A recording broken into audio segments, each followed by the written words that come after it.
My name's Elizabeth Thompson. This is our 13th conversation in this series, which we launched in 2021. And we're here exploring the global systemic approaches to the challenges of sustainability with the leading edge thinkers of our time. If you haven't joined us in the past, you can avail yourself of an archive of all of these conversations, which can be found on the lab's website. Tonight, it is my real privilege to introduce to you DEEPAK Chopra. For anyone who's joining us who has not heard of or encountered Dr. Chopra's work before, and no doubt this is a very small number of you, Dr. Chopra is a renowned pioneer of integrative medicine and personal transformation. He has been at the forefront of what he calls the meditation revolution that is taking hold in this country and around the world, that has taken hold already. His voluminous output, best-selling books, videos, podcasts, TV appearances, etc., have influenced hundreds of thousands of people around the world. Dr. Chopra is the founder of the Chopra Foundation, a nonprofit entity for research on well-being and humanitarianism, and Chopra Global, a modern-day health company at the intersection of science and spirituality. I had the honor of meeting you, Dr. Chopra, quite a few years ago at your incredible Scientists and Sages conferences when I was running the Buckminster Fuller Institute, and it's my great pleasure to see you here again for this conversation. And I just want to thank you so much for taking the time to join us this evening. Thank you. So with that, I'm going to hand us over to Dr. Michael Ben-Eli, the founding director of the Sustainability Laboratory. Thanks, Michael. Thank you, Elizabeth. Welcome, DEEPAK. It's really a thrill to have you with us. Thank you for joining tonight's conversation. You've increasingly incorporated concerns about sustainability in your work. Today, we would like to explore with you how the individual's inner experience is intimately connected to that which we inaccurately perhaps call the outer world.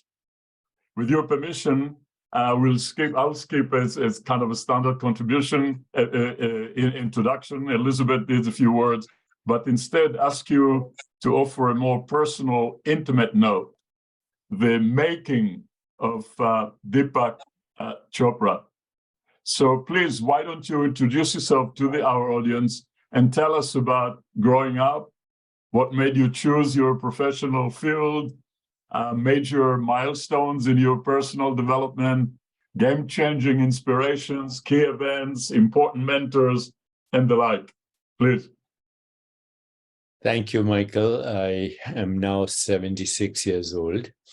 I grew up in India. I was born in New Delhi. My father was a cardiologist, and he was actually very well known. He was a member of the Royal College of Physicians in England. He actually was one of the earlier discoverers of high altitude mountain sickness. And he became very well known in the medical world. He was also professor of medicine. My mother, on the other hand, was just a storyteller. She had 1 year of college and basically no further education. So when I was growing up, I was exposed to two worldviews. One, the scientific worldview. The other, the mythical worldview. So, I still remember when I was about 5-6 years of age, my mother used to read stories from mythology. And as you know, if you read the Bible or if you read any mythology, those stories are extraordinary, and they're about extraordinary people. They're also about extraordinary accomplishments. Every biblical character is in a way a superhero. So what she would do is at the end of the evening, not only just tell the story, recite the story, sometimes even sing the story, and then we would stop at what is today called a cliffhanger. So everything was a mess. The hero was in trouble, almost dead. The girl had left. The villain was victorious or almost there. And all the characters were in total chaos.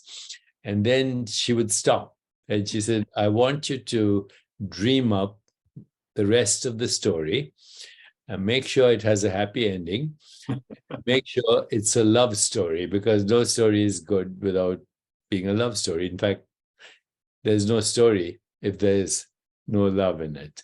So I became pretty good at actually solving all the chaos in the story, giving everybody redemption, and finally having victory for the evolutionary side of the characters.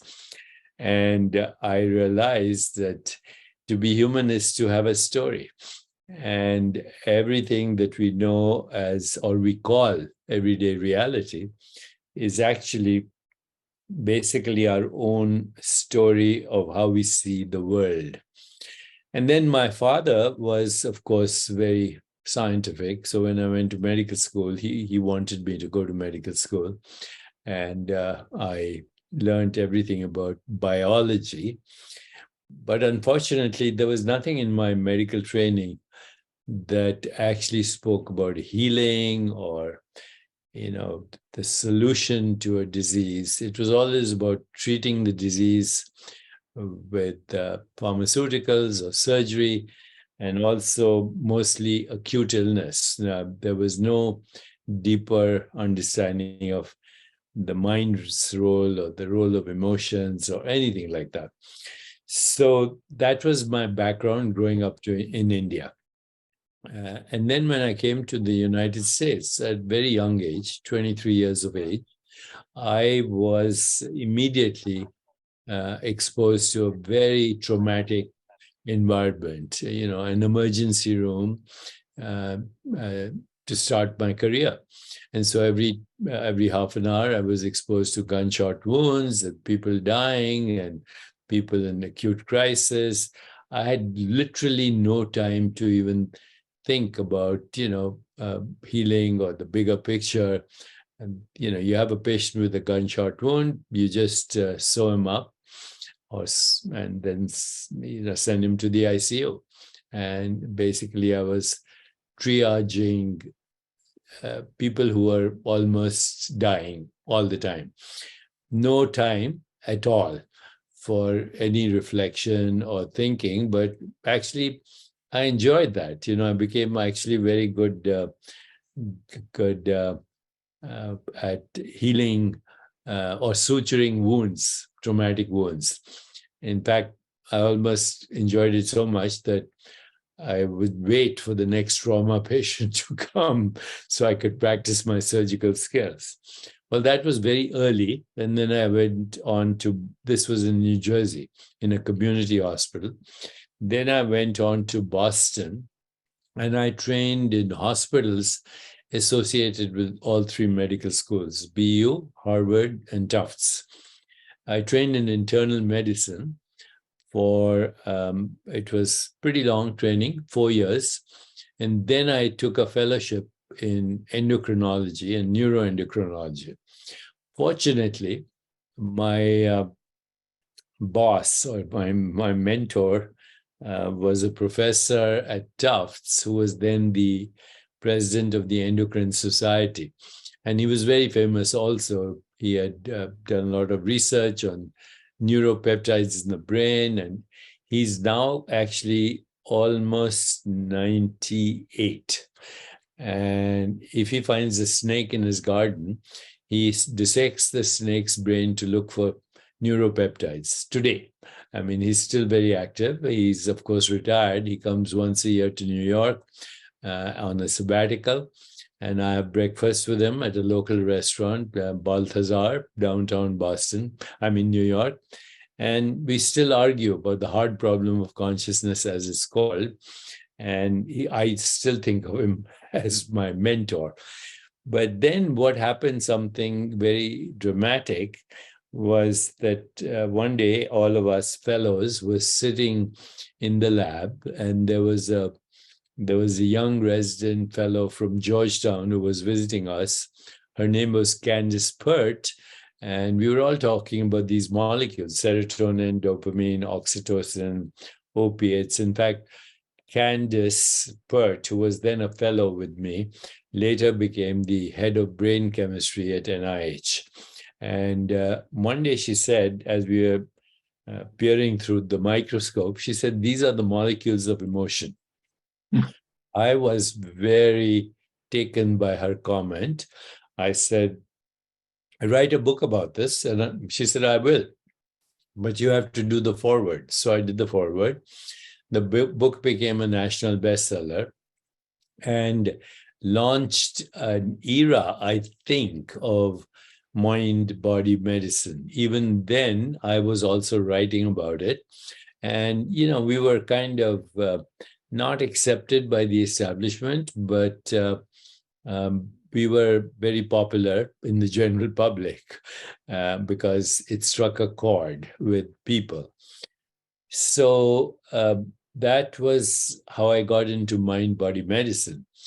But once I actually got very serious about mind-body medicine, I realized that in a way, calling it the mind-body connection was an oxymoron, that there's no connection between mind and body.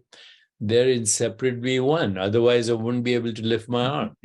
How do I lift my arm? It starts with a thought, ends up with a biological response, which is very physical.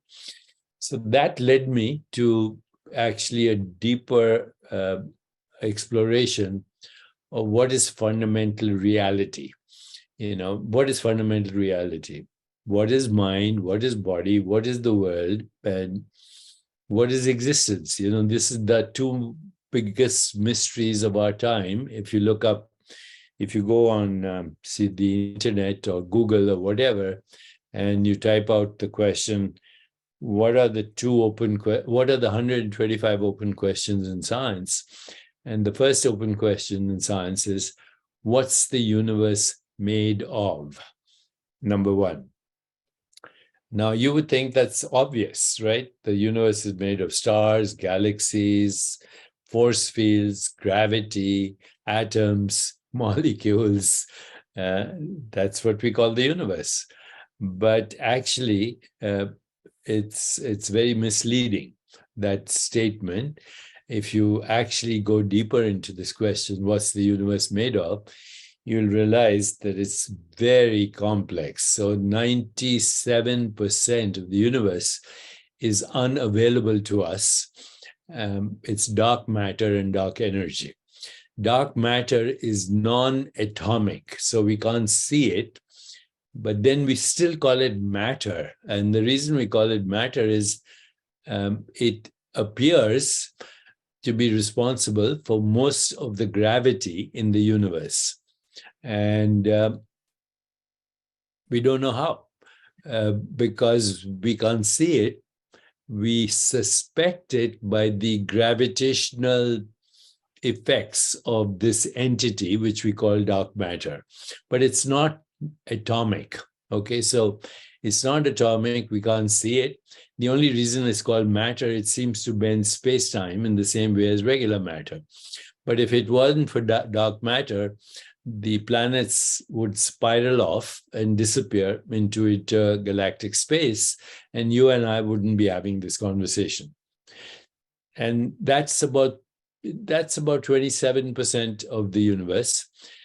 70% of the universe is dark energy, which is also kind of a misnomer because it's not the usual kind of energy that, say, Einstein was talking about, as in mass equals energy. It's a force opposite of gravity, which is expanding the space between galaxies faster than the speed of light. We have no idea what it is either. So we're left with 3% of the universe, which is atomic, of which 99.9% is invisible interstellar dust. We can't see it either. It's probably hydrogen and helium that was created in the moment of the Big Bang. So the visible universe, which is about 2 trillion galaxies, according to current science, 2 trillion galaxies, 700 sextillion stars, that's a lot of zeros, and uncountable trillions of planets, is less than 0.01%. 0.01%. Now, here's the problem. The problem is the atomic universe is made of particles. And as you know, particles have a dual nature. They can be either particles with units of mass and energy, or they can be waves. When you're not looking at a particle, it evolves into a wave. And the wave is invisible. And not only is it invisible, the wave doesn't have mass energy. And if you ask scientists, what is the wave that collapses as particle made of, they say it's made of possibilities. Then you ask them, where are these possibilities? They say Hilbert space. If you ask them, what is Hilbert space? It turns out to be a mathematical, infinitely dimensional space, but it's a theoretical construct. Bottom line, the universe is made of nothing. So then that leads to the second open question in science, which is called the hard problem of consciousness. If it's made of nothing, why does it look like everything else? Why does it look not only like stars and galaxies, but you and me and every object in the universe is part of the universe? So if the source of existence is nothing, why do we experience it as something? Matter, energy, force fields. That's called the hard problem of consciousness. We cannot explain any experience. Right now, as you're listening to me, all that's going to your ears is the vibration of air molecules. All that's going to your brain is an electrical current. All that's happening in your brain is electrochemistry. But you're hearing me. Where is that sound? There's no sound in the brain. Same thing with vision. If you look at something, all that's coming to your eyes is photons. All that's going to your brain is an action potential. And all that's happening in your brain, again, is electrochemistry. There's no sound in the brain. There's no color in the brain. There's no image in the brain. There's nothing called flavor or taste or thought. All we see, or feelings or emotions or images, all we see in the brain is electrochemistry. In fact, the brain has no experience. If you put a knife through a brain, no pain. So where does experience happen? That is called the hard problem of consciousness. And I think it's obvious that the experience could only happen in awareness. Where else could happen? Consciousness. But because we cannot see consciousness, because we cannot explore it objectively, it's a subjective experience, we are left with a conundrum. You know, why does consciousness create experience not only of the mind and of the body, but also of the universe? So when you go to deeper philosophical traditions of the East, they look at the current three possibilities of the nature of the universe. Number one, it is material. Now, if you say it is material, then you have a problem. How does matter learn to think or feel or imagine or perceive or any of that, or even reflect? I mean, if we are reflecting on the nature of the universe, how does matter learn to do that? Furthermore, these hardcore consciousness experts will tell you, no one has experienced a substance called matter. All we experience is our own perceptions. Matter is a human construct for human perceptions, and human perceptions are very restricted in what they reveal. In fact, they mostly conceal everything that we call reality in a narrow band of visual experience, narrow band of every perceptual activity that deprives us actually of the totality of what's out there. So according to wisdom traditions, matter is a human construct. Mind and body as separate entities are illogical because they violate the laws of thermodynamics. If mind and matter are separate entities, how do you move your arm or do anything? So we are left with only one possibility, and that is consciousness is fundamental reality. And it has no form, so it must be infinite. And if it's infinite, then it is the source of every experience. Now, we don't know what to call this, these days. So people now these days call this maybe non-local fundamental reality. In the Jewish tradition, it's called Ein Sof. The Muslims call it Allah. The Indians call it Brahman. John Wheeler referred to it as it, because there's no defining it. It's fundamental, it's without cause, it's spaceless, it's timeless, it's irreducible, it is self-organizing, self-evolving, and it is fundamental to every experience. Now, in the wisdom traditions, they call this the self, not the mind, not the intellect, not the ego, not the physical body, but the self, the awareness in which the mind, the ego, the intellect, the body, and the world are modified perceptual and cognitive experiences. And so they say that the self of the individual is also the self of the universe. And that if we go deep through various contemplative practices, asking questions like, who am I? What do I want? What am I grateful for? What is my purpose? And then we silence the mind through meditative practice, we actually experience this ineffable, infinite field of all possibilities. And we can't express it in words because words, again, describe human constructs. So this is ineffable, whether we call it God or Allah or Ein Sof or whatever, it doesn't matter. But there is a fundamental field that seems to be consciousness. It seems to be infinite. It seems to be self-regulating and self-evolving. And if we tap into this, we have insights about the nature of reality. We see that our physical body is a biosphere similar to the biosphere that we call the world or the environment. And that according to current, cosmologies, there might be 2 trillion galaxies and 60 billion habitable planets just in the Milky Way galaxy, based on looking at Biosphere according to the Goldilocks zone. So 60 billion habitable planets in the Milky Way galaxy, not only probable, but almost certain based on the Goldilocks zone. And we are one grain of sand in all the beaches of the world, somewhere in the junkyard of infinity. And we've created a biosphere, which is our extended body. The air is our breath, the oceans are and rivers are our circulation, and the trees are our lungs. If they didn't breathe, we wouldn't breathe. You put a rabbit in a vacuum, you put a plant in a vacuum, they both die separately. But if you put them together, they survive. Why? Because the trees and we are lungs that are exchanging our biospheres, and the atoms in the body came from stars. So why do we call it the environment? We have a personal body, we have a universal body. They're both equally ours.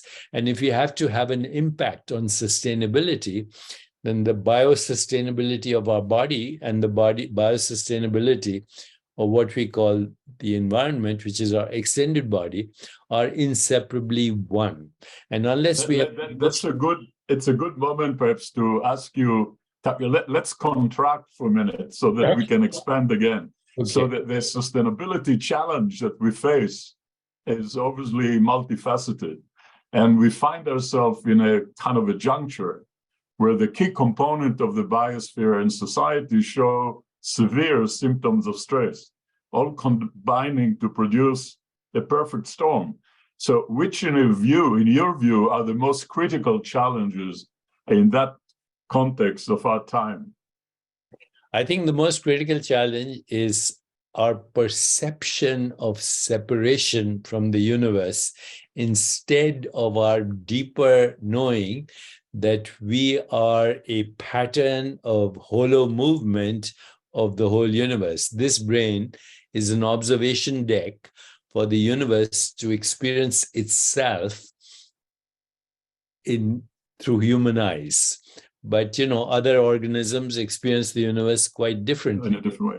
And so if we have this radical shift inside us, which is spiritual, we see the world as our extended body, then we can actually understand that our sustainability is linked to the sustainability of the planet. Now, we know that, experts are talking about things like promote the benefits of sustainable agroforestry, preserve marshlands because they act as buffers against storms, and they're responsible for marine life and the ecosystem of the marine life, which ultimately is connected to the life on the planet.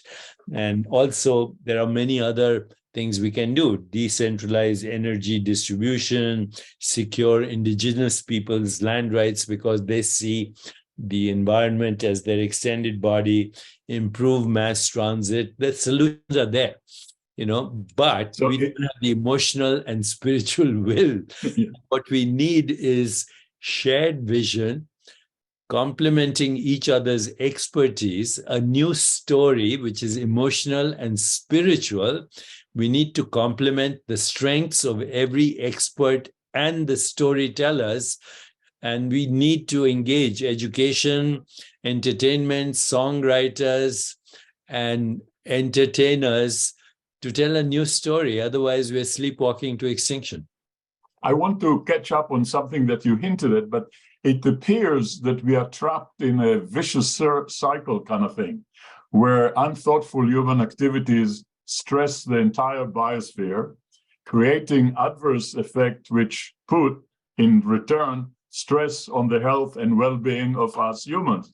So the nexus of healthy human, healthy planet is inescapable. You've thought a lot about this, so can you share some more of your views about that connection, that cycle, that circle? Yes, the COVID pandemic gave us an insight. When we were basically forced to return to our cages, which is our home. The biosphere was fixing itself. You could see the Himalayas from 400 miles away. People were breathing for the first time comfortably in Hyderabad and Bangalore, which are polluted cities. Fish were returning to dead lakes, including Venice, and birds were singing. Nature was celebrating the fact that humans were in their cages right now, and nature was saying, hey, stay in your cages, we are repairing ourselves. In that particular 1 to 2 years, it was obvious nature can fix herself very fast if we stop interfering. But we have mass migrations. We have, you can't cut up the air the way you can cut up the land and say, this is Canada and this is America. So you can't cut up the air. There are mass migrations going on. And there is this false idea of separation between you, me, the planet, and in fact, the total universe. So this was a deep insight, but have we learned? No, we have not learned. The technologies are there. The shift is not there. The story is not there. The old story has to die completely. And that story is a story of reductionism. And there is no such thing as a part. Even the part is a moving whole.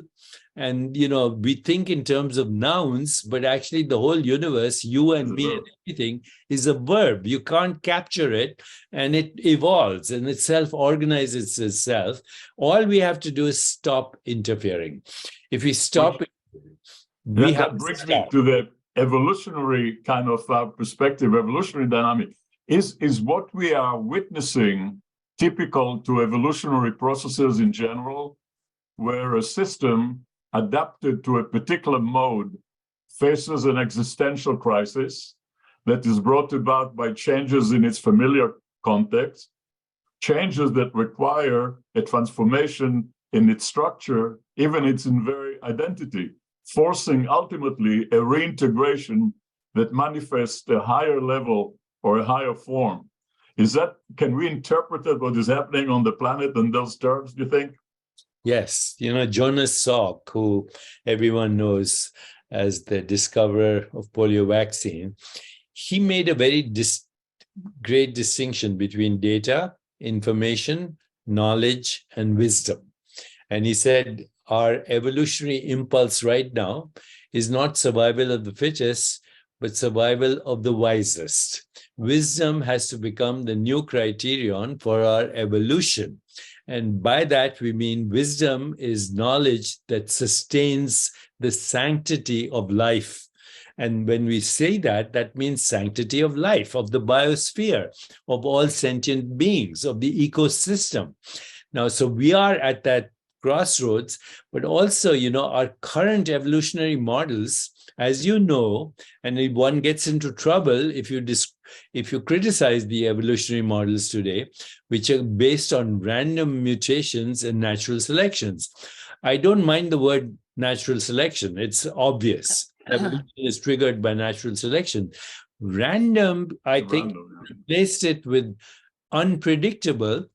Then the unpredictable lends itself to creativity. Evolutionary response is a creative response, not a random response. Unpredictable, yes. I had a chance to communicate with, what's his name?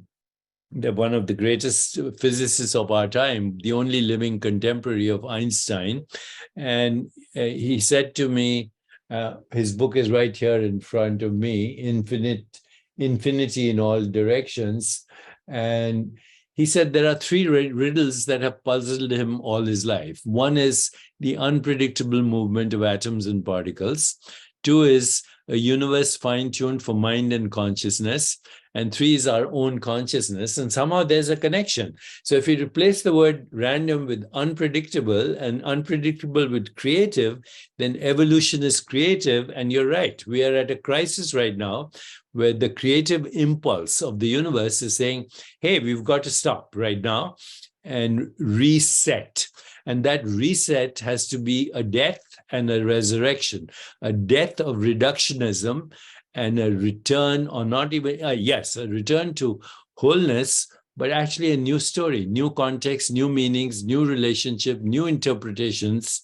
And then we are ready, because all we need is a critical mass of this new idea, and then we being the change we want to see in the world. If you and I can be sustainable, just, free of conflict and violence, and taking care of our health and making joy the ultimate expression of our evolution, the joyous impulse of creativity, then we have a solution. So change is at the essence. And I love the story that you started with your mother, telling you stories that you had to resolve. So here's another one. So a deep systemic reset is obviously required.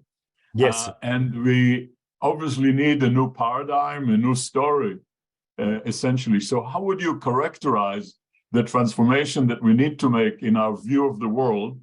And how would you characterize humanity's new story?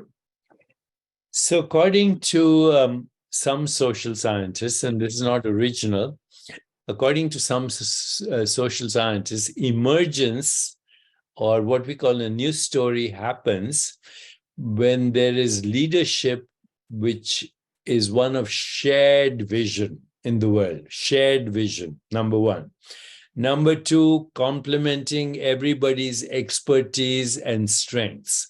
Number three, maximum diversity of not only talent, but education and ethnicity and nationality, but maximum diversity of storytellers, poets, songwriters, because they have to tell the story. Otherwise, we are technicians. Okay, so you have maximum diversity. You have a new story by storytellers, songwriters, poets, entertainers, education, maximum diversity, and then leveraging each other's strengths, and most important, being spiritually and emotionally bonded. I'll repeat that. Shared vision, maximum diversity, emotional and spiritual bonding, and then leveraging each other's strengths, and then incubating in that deep awareness together to see what emerges. And, I've practiced this in my own life, whether I deal with patients. If I have a very difficult patient, with cancer or something, I want the cancer specialist there, but I want the generalists there. I want the poets there. I want the storytellers there. And we all look at this one difficult problem. And amazingly enough, the collective creativity comes up with a solution we had never thought of. So we need to harness the collective creativity of humans who have compassion. That's very well put. So you've written and spoken a lot about consciousness as an inherent cosmic phenomena, of which human consciousness is a specific manifestation. Correct. This suggests a continuum connecting the self to a much vaster reality. You consistently emphasize the idea that consciousness is crucial to everything we experience. And so can you share us a little bit more about the essential role of consciousness in how we see the picture, tell the picture, and act on it? Okay. So, Michael, deep historians tell us that up until 40,000 years ago, there were 8 different kinds of humanoids. We are Homo sapiens. We gave ourselves that name, the wise ones, out of humility, I guess. But we gave names to the other human species too, Neanderthals, etc., etc. And of these 8 different humanoids, only one species, that is human, Homo sapiens, about 40,000 years ago, created a language for telling stories, which resulted in models like money, latitude, longitude, Greenwich Mean Time, nation states. These are all human creations, okay?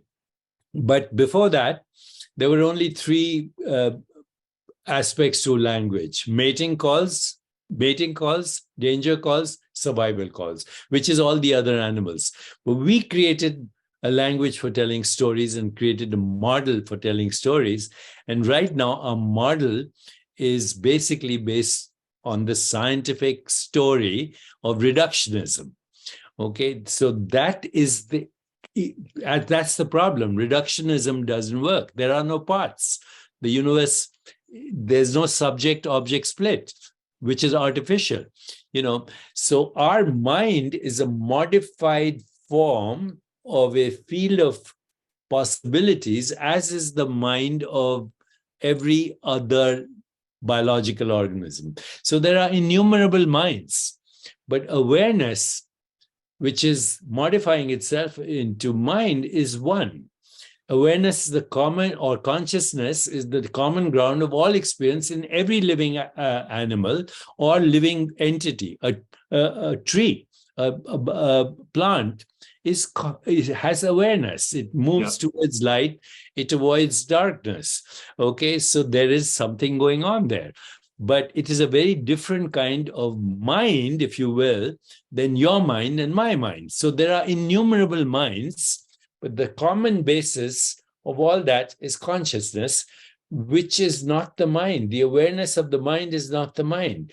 And so that common ground is non-local and common to every experience in every species, every biological organism.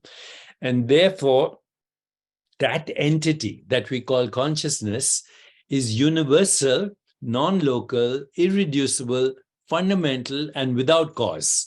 It is It is spaceless and timeless and formless and infinite, and it is modifying itself. Now, we have a mind that has created an artificial subject-object split. There's me, there's you. So the mind is separate, and as a result of feeling this separation, it is anxious. It's all about me, and every time I'm worried, I have to ask myself, who am I thinking about? It's about me. Anytime you have anxiety, ask yourself, who am I thinking about? It's about yourself. So, say, I want happiness. Take the I out, take the want out. What's left is happiness. So I is the ego mind. Want is the desire for just personal gratification. No altruism there, no compassion there, no empathy, no love. And then, you can't be a scientist and talk about compassion and empathy anyway. So, I want to be objective about everything. So that rules out our idea of interbeingness. Now, the Buddhists say we are interbeings in the inter-isness. That's the matrix of life. There is existence, there's awareness of existence. We have a specific way to look at existence, but if we transcend to the common ground of all existence, that's pure love. That's all it is. And love is the ultimate truth at the heart of creation. It's not a mere sentiment.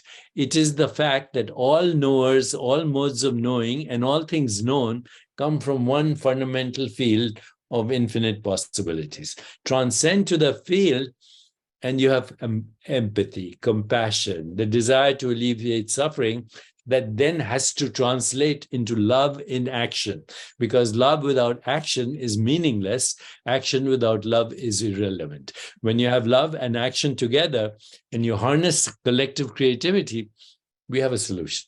Great.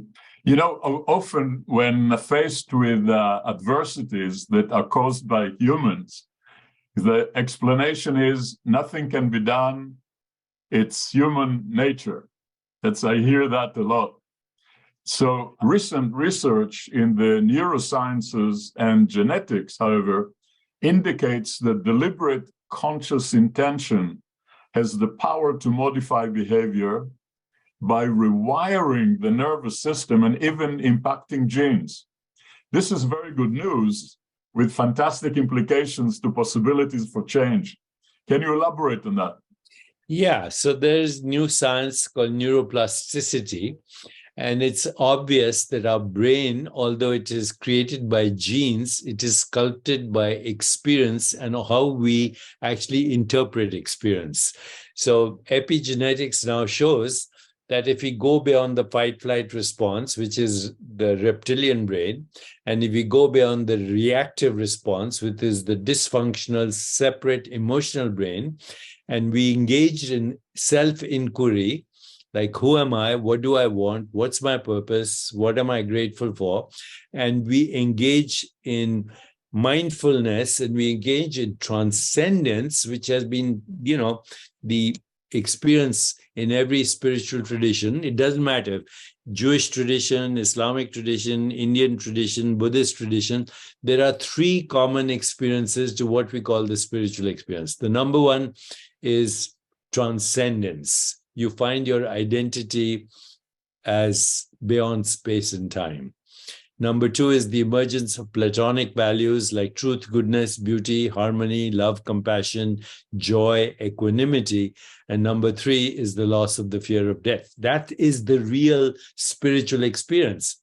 Translate that then, and we have a new paradigm where, in fact, we are inseparably one, and our evolution is in the direction beyond fight, flight, reactive, in the direction of what we call intuition, creativity, higher vision, and transcendence. And when we evolve in that direction, the brain evolves, neural networks change. And actually, we have access to what is called our common identity, which is not subject to even entropy or aging or death. Those happen to the modified forms of consciousness, but consciousness itself, being without cause, is not subject to birth and death. It has huge implications for our common healing, for the healing of our common identity. So talking about the commons, bringing about the deep evolutionary shift that is now urgently required, as comes out from everything we're talking about, calls for an unprecedented collective collaboration. Can collective collaboration and collective consciousness be stimulated? How can it best be harnessed? I think we need global communities, both offline and online.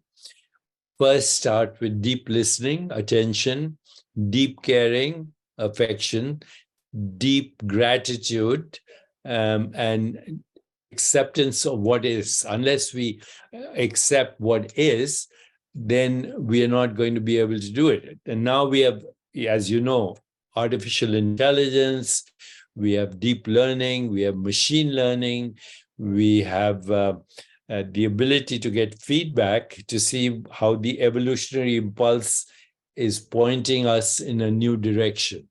So I do believe that our technologies, which are both divine and diabolical, are now can be used actually to create what I just said, a more peaceful, just, sustainable, healthier, and joyful world. And these are all interconnected with each other. You can't have peace without sustainability. You can't have health without sustainability. You can't have any of the above without social and economic justice. So justice, sustainability, health, joy, interdependence, interconnectivity, and inseparability are the new story.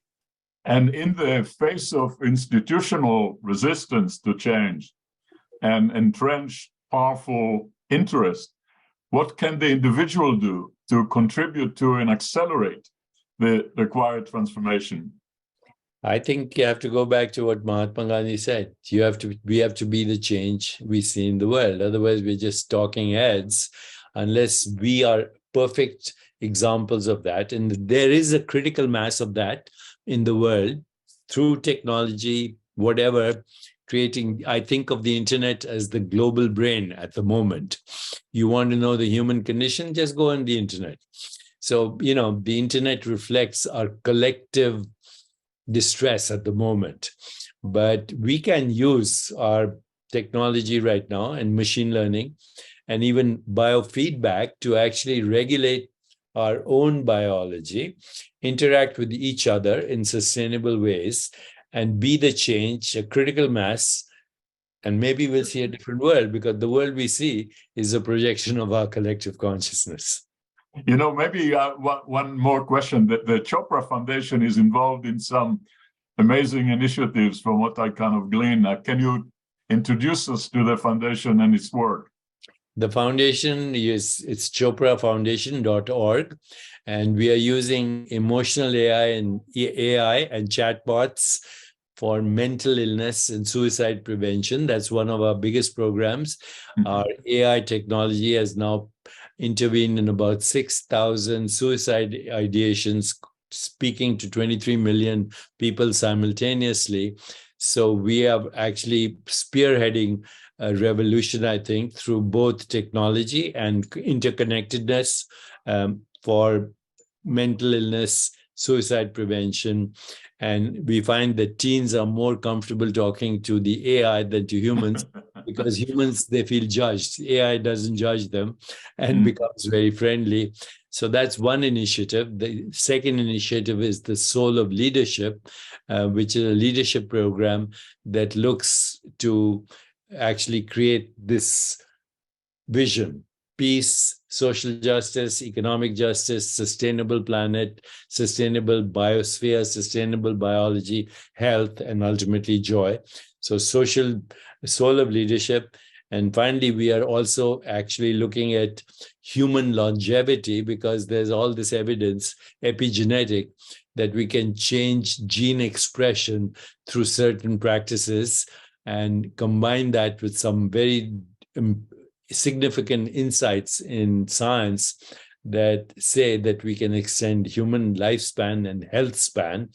and create ultimately the biology of youth along with the wisdom of experience. Deepak, thank you so much. It was really wonderful. Thank you, Michael. Thank you, Elizabeth. Thank you so much. Thank you, everybody, for joining us. Have a good evening, a good day. Good evening and good day. Thank you, Michael. Stay in touch, please. I will. Yeah. Take care, Deepak. Thank you again. We appreciate it so much. Bye.